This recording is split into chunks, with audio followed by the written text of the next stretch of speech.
Okay, good afternoon, everyone. Um, if you are here to learn more about the New England Food Vision Prize presented by the Henry P. Kendall Foundation, then you are in the right place. My name is Sean Adamak. I'm a consultant to the foundation. We're excited and we hope you are as well. This is to us an extraordinary opportunity to see the power of collaboration among with your colleagues at other institutions and potentially to potentially resource some game-changing ideas that can benefit both your students and the staff as well as the food system more broadly. In a minute, I'm going to introduce the full team. But before I do, I want to invite all of you who are participating today to learn more about the prize to go ahead and introduce yourself using the chat function on Zoom. You'll find that chat function in your command menu. Just you may have to click on more, but just find the icon that says chat and go ahead and type in your name, your title, and the institution that you're affiliated with to give your colleagues an opportunity to see who's joining you for this webinar. As you do that, I want to review a couple of logistical matters. Let me advance here. First, this is designed to, this webinar is designed to answer any questions that you have. So after we go through a brief overview of the prize, its purpose and parameters and criteria, we do want to hear from you and address those questions of yours. That's the purpose of today. So to facilitate that, because we do have quite a few people joining us today, I'm going to ask you to, in addition to introducing yourself in that chat field, to put any questions that you have into that chat field on Zoom. And you can do that at any time throughout the webinar. So we'll monitor those. We'll answer them at the end. As you think of them, go ahead and put them in there. Don't feel as though you're interrupting at all. That's what it's for. For any questions that we either can't answer today or don't get to because of time, we will respond in writing, and we're going to post those responses within 24 hours of this webinar, along with a recording of the webinar, to the prize website, which you can find at kendall.org. So again, type in your questions as we go into that chat function, and any questions that we can't answer today or don't get to, we will answer in writing and put it on the website. So today, after we introduce ourselves, you will hear a bit about how and why this prize came about. We'll review the qualifications for the prize and the kinds of ideas that it is intended to support. We will go over the process for applying to make sure everyone is clear on that. We'll hit on some frequently asked questions that some of which have already been asked, some of which we dreamed up because we expect to be asked.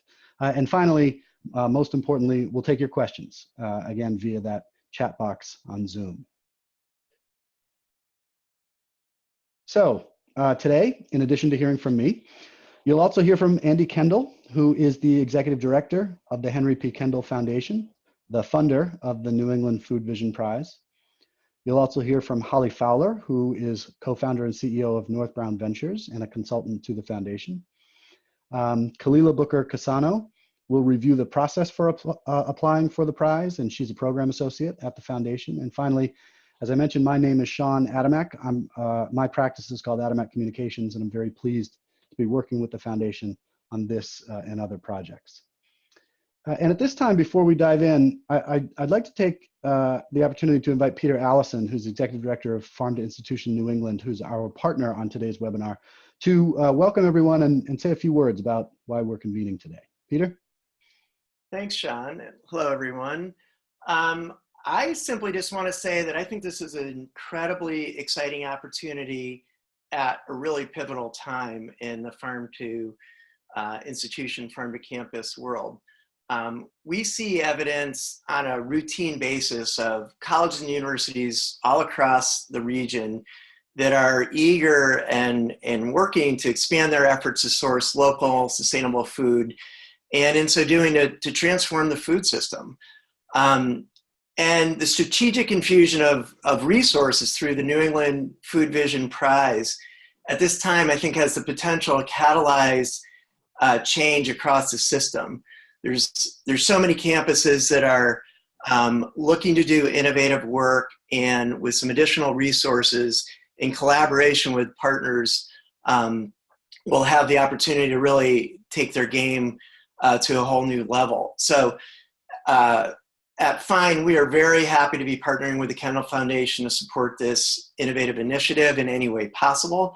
And we really look forward to seeing what will develop as a result. And congratulations to the Kendall Foundation for putting this together, and to all of you for participating in the work you've done so far, and the steps that are sure to be coming afterward. So that's all I wanted to chime in with, Sean. Thanks. Great. Thank you, Peter. So at this point, I am going to hand it off to Andy Kendall, who will get into a bit about the Foundation's interests in the food system and how those interests are served by this particular prize program. Andy, take it away.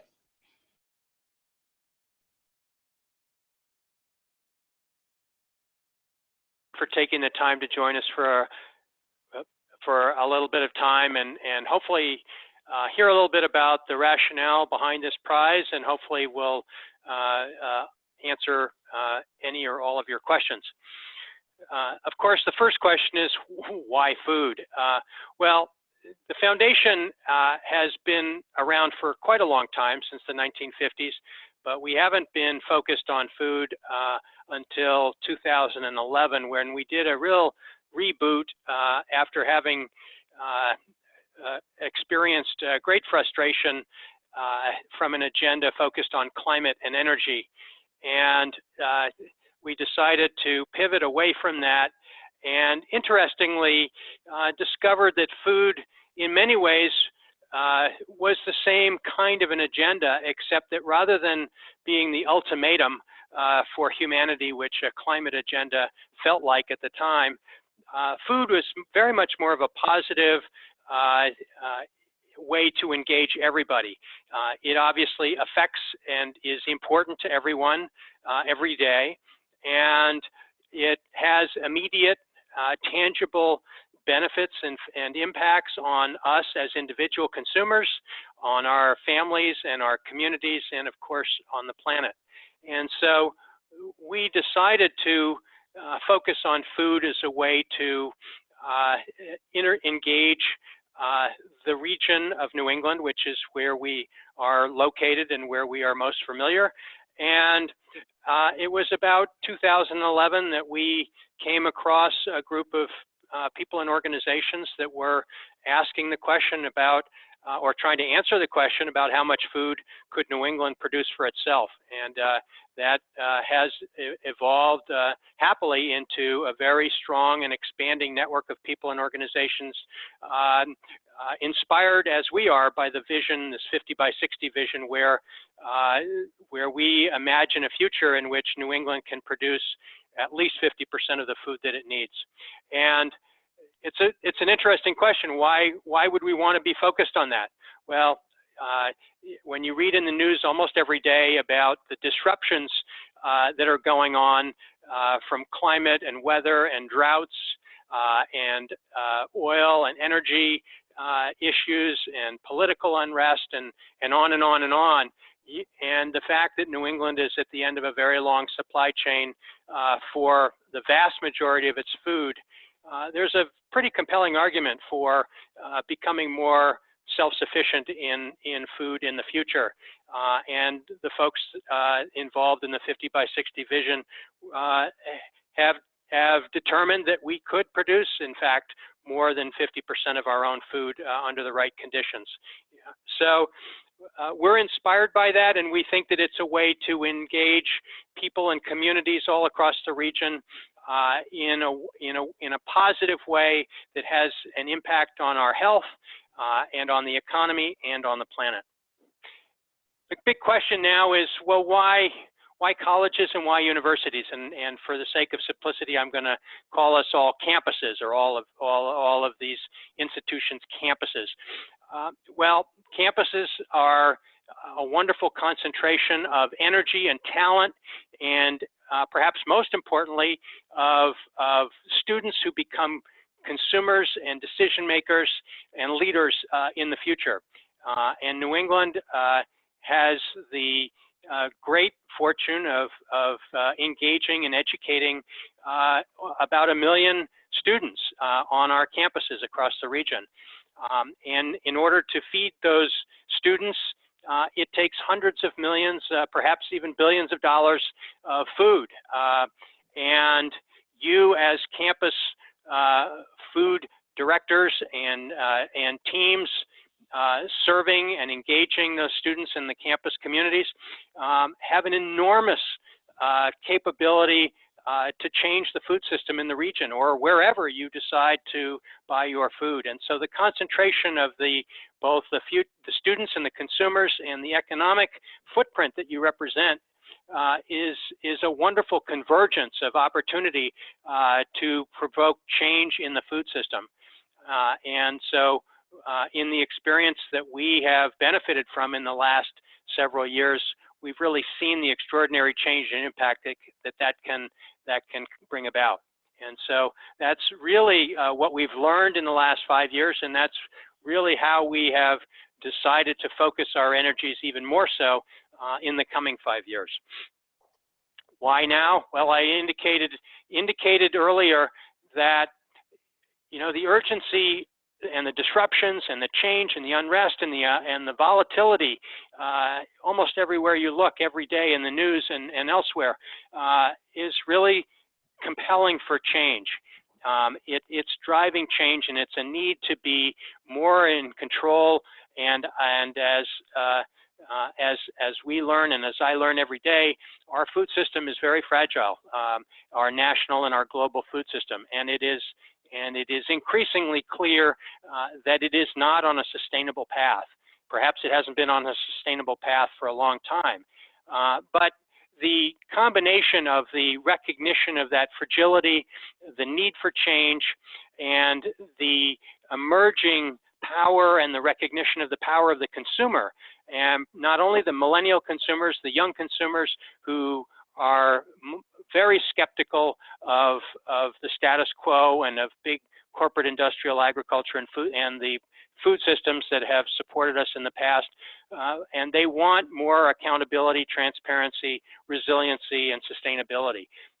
And that power combined with the sense of and the need for change really compels us to try to step up and respond to that and provide opportunities to those of you who are in a position to bring about that change.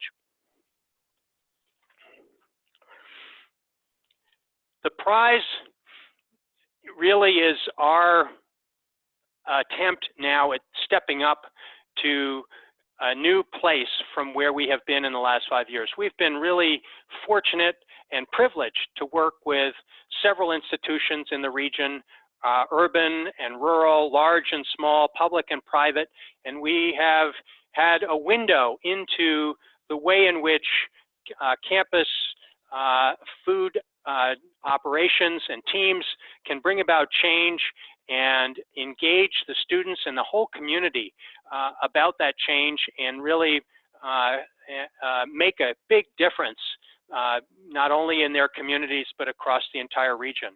And yet at the same time, we're impatient. We don't have the time, and we probably don't have the resources to have the kind of individual intense relationship one-on-one across now more than 200 campuses in New England. And so the development of this prize is really a way to inspire what we believe are wonderful ideas which you probably already have or have had or would like to have, and bring about and see the light of day and help us all move toward the 50 by 60 vision or something like it, and accelerate our collective progress. And at the same time, it's not about building individual campus success. Maybe that's a way to foster great ideas and help success, but we want everybody to benefit from that. And we want the power of one campus to spread to all campuses. And so we've really tried to put some thought into the way in which this prize hopefully will run, so that even though it is limited in terms of the number of individual recipients at any given time, that it will be an open, sort of an open source environment in which the successes and challenges can be shared and perhaps overcome in a collective sense. But that we are also, of course, looking to fundamentally change the culture of the food system in this region over time, with the power of building a more engaged, concerned, and active consumer on the part of the graduating students coming out of our campuses. The commitment that we're making is significant for us. We hope it's meaningful for all of you as you think about what it will take to bring your ideas to reality and to test them and hopefully succeed with them and overcome the barriers and challenges. And we're hopeful that your creative thinking extends up and down the supply chain, focuses on individual food items that you'd like to see not only on your campuses but across the region. You know, there are critical catch-22s that have to be overcome, where you represent the key to unlocking long-standing roadblocks and barriers to businesses that are trying to grow and to become viable and economically competitive, not only in the region but beyond. But unless and until they can tap into the scale and the relationships that you represent, it's not going to happen. And similarly, there are investors around the region that are standing ready to invest in the kinds of relationships that only you can build by committing to these kinds of long-term solutions to advancing our stronger food system. And so we're making a long-term commitment. Our board, not long ago, just several weeks ago, committed to this program for 5 years, prizes up to $250,000, and we're hopeful that that is a meaningful way to advance important agendas on your campuses across the region, and to, as I said, to share the results and successes, but also the challenges, so that those of us who don't necessarily have the headaches of blazing the trail can avoid the pitfalls in accomplishing the same kinds of success. And we're very excited about this. I know I can speak for my board that we're eager to engage with all of you, perhaps not in the same kind of way that we have in the past, but I think we're all in this together, and I think we all benefit from a strong, healthy, resilient food system in New England that can serve the needs of our students and our communities and the planet. And to continue, I'd like to pass this over to Holly and let her delve into a little bit of more details about the criteria and intention behind them. Hi, everyone. Thank you, Andy. So as the bullets come up on the slide, you'll see that there are 5 different ways in which we have structured the criteria of this prize. And building on what Andy said, the first and at the forefront for us is the collaborative nature of this. So project teams, there are very few requirements, but one of the requirements is that a project team submitting a proposal is going to need to identify and collaborate with at least one other New England college or university's dining services department. And we're really doing this because we want to encourage breaking down of silos and barriers to progress. By no means is that a limitation of just 2 partners. We also encourage folks to add additional institutions. We know that today on this call, we have a number of community partners who represent some element of the food value chain. And so they're also encouraged to be thought of in proposals. Another criteria is for this to be replicable. So we know that every dining services program is unique, but we also think that there's a lot of things that are shared in common. And so we're hoping that in the design of your proposals that you're thinking about how what you do might be shared, adapted, transferable, and potentially scalable to others in the region. So again, echoing Andy's ideas that we are looking for things that work for you and your partners on your proposal, but really help us to accelerate and amplify what's happening in the region. The third criteria is sustainable. And here primarily we're focusing on how will this project live, or your proposal live beyond the term of the prize. And so what are your thoughts about how it will support the near-term increase of regional food on campus, but also generate positive economic impact in the region over the long term? And when I share a few ideas in a moment about what proposals might take the form of, that you'll see how we're kind of thinking about that. The next is measurable, but you'll notice that we have not defined which metrics we're asking you to use. We're simply asking that in your proposals that you'll share the ways in which you plan to quantify and qualify the progress on increasing regional food procurement and generating increased demand for regional food by those you serve each and every day. And so it could be anything. It could be number of unique suppliers and farmers. It could be acres in farmland that you're keeping in production through your project. It doesn't have to be and shouldn't just be a percentage that you are increasing, but we're asking you to think more broadly about the metrics that you're using to both quantify and qualify how your particular proposal and project will be measurable. And the last is movement building. And so we're going to look at, what is the team's profile, who is included, and how is it going to reach beyond the campus or campuses who are directly involved in your project. So again, speaking to how will your project have a ripple effect in the overall regional movement building around a sustainable food system for New England. I can't remember, Sean, is there another slide for the examples, or should I just go ahead with some of the examples? No, I think it was just verbal. Okay, so a few things, and this may be a little preemptive of what we'll hear in the frequently asked questions that we've considered, but the prize money does not all have to be used at once. So if one of the challenges, for instance, that we've heard from folks is onboarding new supplier partners, where it might be advantageous for, let's say, a farm or farmer to have an advance in crop planting and planning for a season. And that might seem risky to a dining services department looking to get started and not feeling sure about, how eventually the relationship will play out.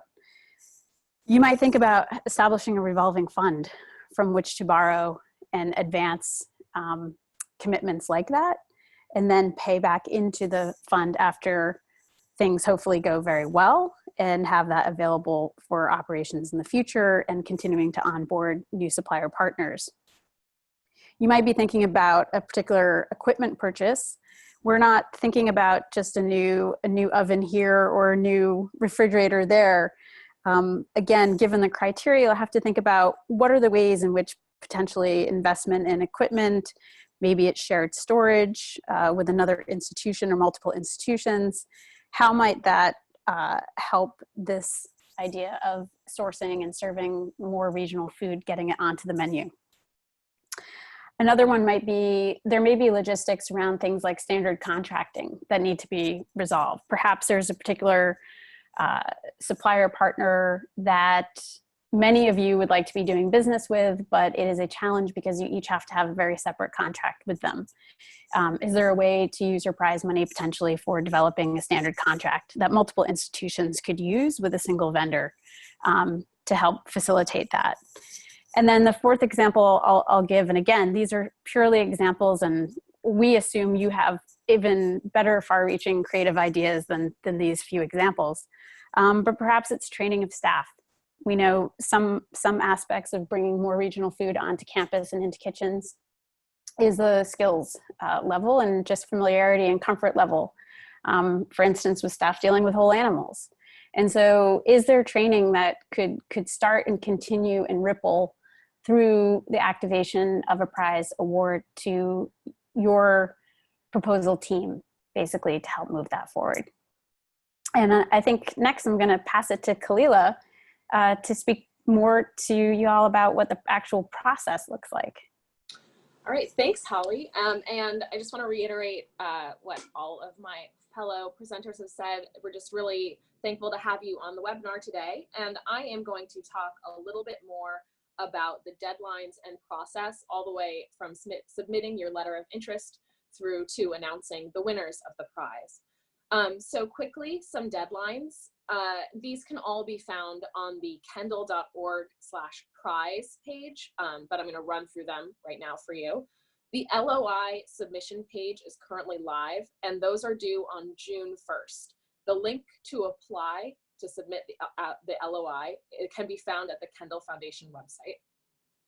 And once the LOI deadline closes, the Kendall Foundation team will review them, and we will contact lead applicant institutions who have been selected to submit a full proposal.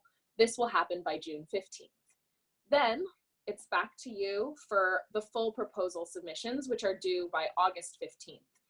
We have a team of reviewers who will recommend final applicants to the Henry P. Kendall Foundation board, who will have the final approval, and the winners will be announced on October 1st. So the very first thing that you'll need to do to be eligible for the prize, as Holly mentioned, is team up with at least one other dining services department at a New England college or university.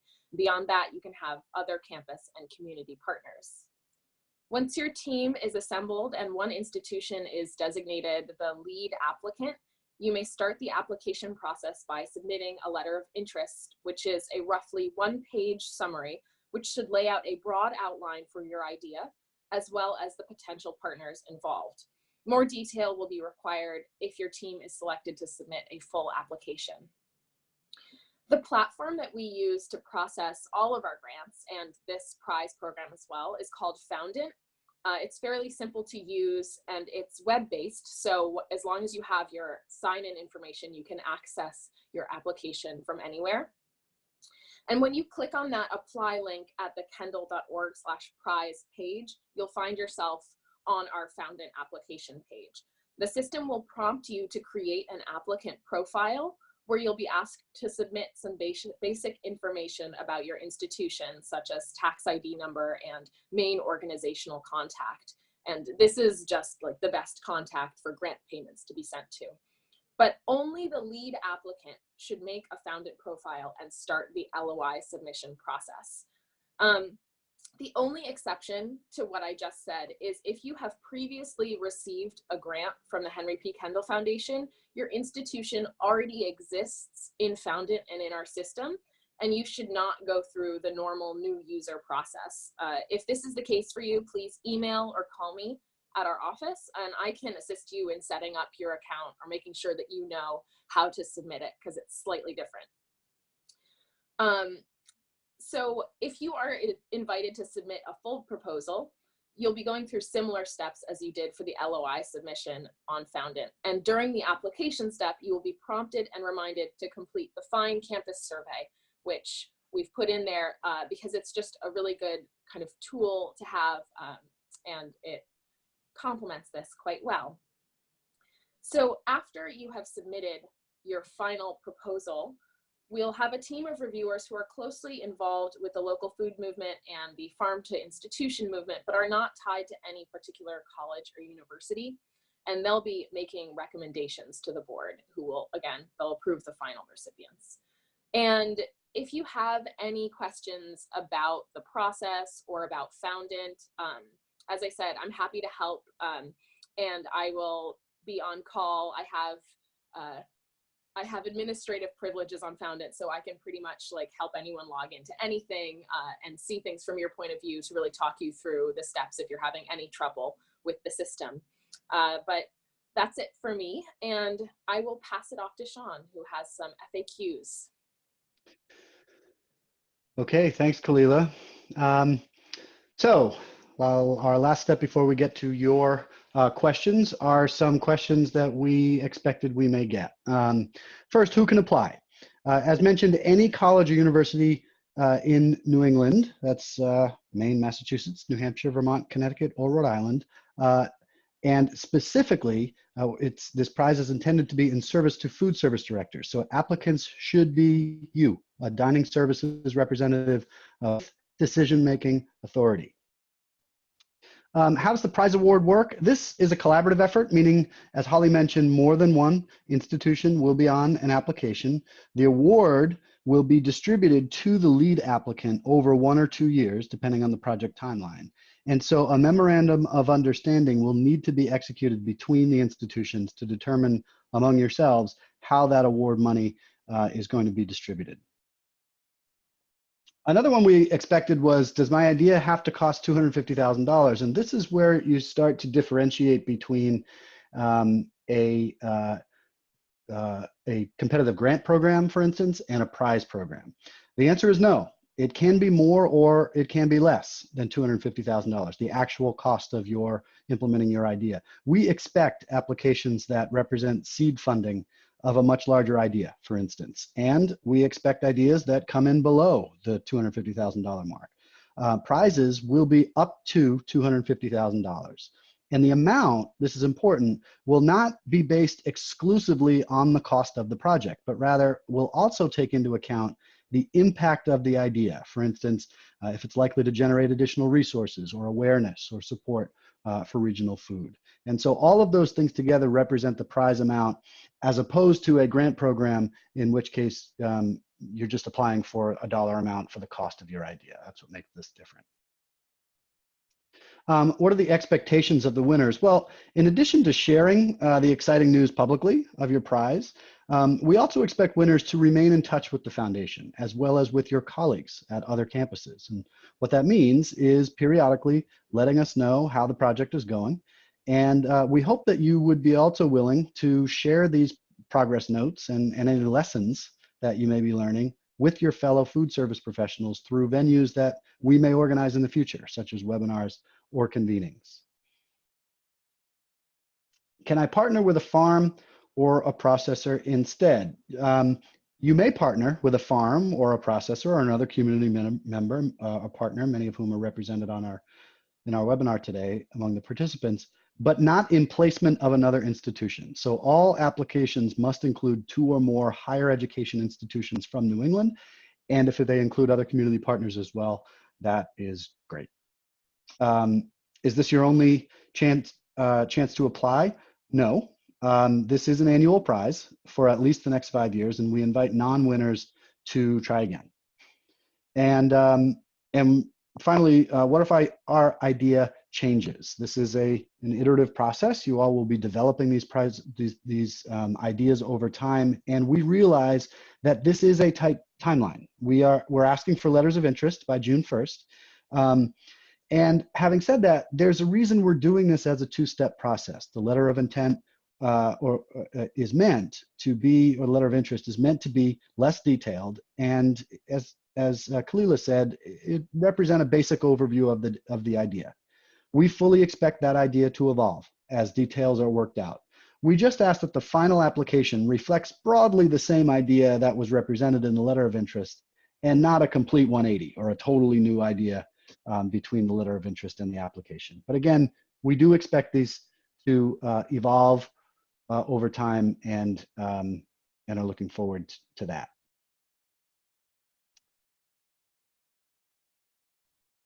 So we're at the point in our program where we take your questions. I'm going to kick this back to Holly, who's going to facilitate this portion, and I'm going to remind folks to please put your questions in the chat field, and we'll get to all of them or as many as we possibly can today, and respond to the rest in writing on our website. Holly? Okay, great. So Andy, I'll kick the questions to you, and you can answer them, or you can kick them back to me or another team member, okay? So one of the questions we have here is about teams of researchers. You might be working with one or more institution, and whether or not they can apply. They cannot apply as as the research partner per se. It would have to be one of the dining services, institutions' dining services, along with another. Andy, I'm going to kick the next one to you, which is if dining services is a contracted entity, are they allowed to apply? So if I understand the question right, is if the entire dining services operation is an outside contractor to the institution, are they in effect the eligible entity to apply? And it would seem to me that the relationship between them and the institution would have to be allow them to advance an application. So I don't know how many instances of this there would be, but because our desire is to have the dining services team leader and the team be the principal applicant, then hopefully the contracted entity would be allowed to do that on behalf of the organization. Holly, do you have any other thoughts on that? Yeah, I think the short answer is yes. If you are a food service management company, you would not be able to apply as the food service management company alone, say as the corporate entity, but you may apply as the institution's dining services team, as Andy said, with the permission, obviously, of your client that you submit or put together a proposal. We're hoping, obviously, they would be open for that. The next question, Andy, is what level of detail are you looking for in the letter of interest? Well, as Kalila said, we're hoping for no more than a page, and hopefully at a font size that we can actually read. But we'd like to know enough about the idea to be able to make a determination that it is worthy of a full proposal. We obviously don't want you to go through a ton of work if at the end of the day you're not invited to advance that idea into a full proposal. So I guess the answer would be give us as much detail as you can on one page. We don't want to be overwhelmed, but we need a sense of your partners. We need a sense of the scope, the hoped for outcome and impact, and make it as compelling as you can in that kind of space. And Andy, can I just jump in really quickly to give a little preview of the specific wording that it has on the letter of interest page in Foundant? Yeah. The first is we ask for the partners involved, then we ask for how this idea will increase regional food on your campus menu, and then the intended impact on the regional food system. And again, we're capping it at a page, and it's actually a text area. So you have 3,000 characters, which is the size of a page. So you don't need to format it and submit a PDF. You just need to put the text into Foundant. Great. Next question, Andy. Are there any restrictions regarding how the monies can be spent or how the funds are used? I think you've heard from Kalila and from Sean that we're hoping that the monies can be used to increase the amount of regional food that ends up in your kitchens and on your menus and on the plates of your diners. And yet at the same time, we want you to be creative and that they don't necessarily, as you've heard, need to be spent all at once. Revolving funds to help facilitate improved relationships with growers and processing partners that you might have, trying to pick a specific food item and work the barriers out of the supply chain so that you can overcome obstacles, some of the creative contracting opportunities. So we're trying to be as flexible as possible in the use of the funds. An example of where we would not like to see the funds is to go to the university's endowment or to general overhead and operations beyond you know, a reasonable amount that I think is specified in the LOI and the application questions. Yeah, I think it's capped at 10%. Okay, lots of questions flying in here. I think some we have tried to answer already, so I'm going to grab them quickly for us as a team. And they are about other entities at the institution who could apply on behalf, such as the office that might supervise dining services. And the answer is we are looking for dining services to apply, unless the team has other thoughts. But you can see perhaps you're catching on to a theme, which is pushing value and placing value into dining services. Any other thoughts, Andy or Sean or Kalila, about that, or we can always take it offline? No, I would agree. Okay, let's see. This is a great one that we've anticipated. So could a college or university submit on more than one team or more than one proposal? And linked to that is also the question of whether or not a specific institution could submit more than one idea as a letter of interest. You want to take that, Holly? Sure. And then Sean can be my backup to see if I get it correct. But we are looking for an institution to submit a single letter of interest. That same institution may be a partner on another institution's letter of interest or final proposal. That's right. So to say it a different way, there is a role here for a lead applicant.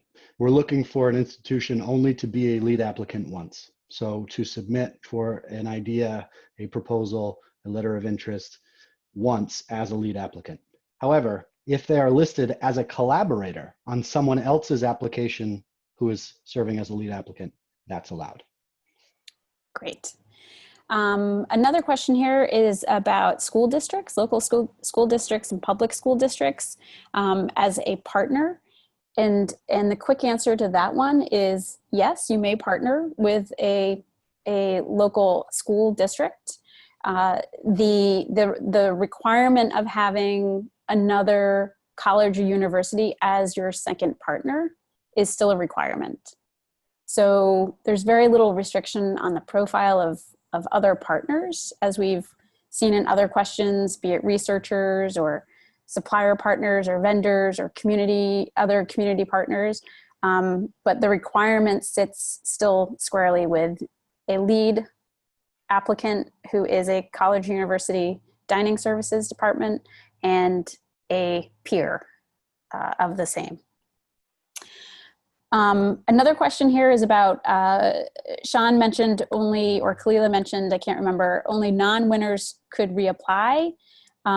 Will there be any time within which winners could reapply?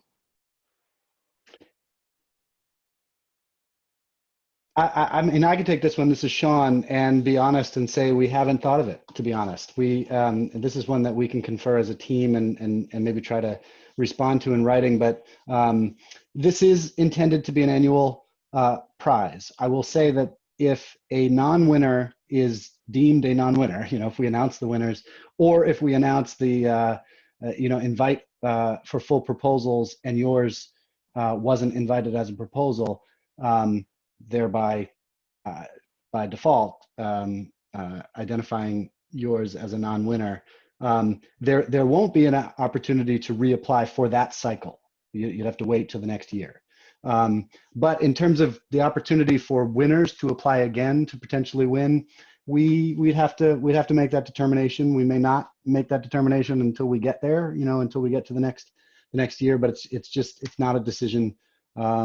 It's not really an issue that we've discussed. I will say that we have, however, discussed that even if ideas don't rise to the level of receiving a prize this year, that does not disqualify you from applying again next year. Okay, so This is great. We have a very engaged audience. We have lots of questions here. So there's a few quick qualifying questions, clarifying questions here about terminology. So Andy, if it's okay with you, I think I could help with these. Yeah, please do that.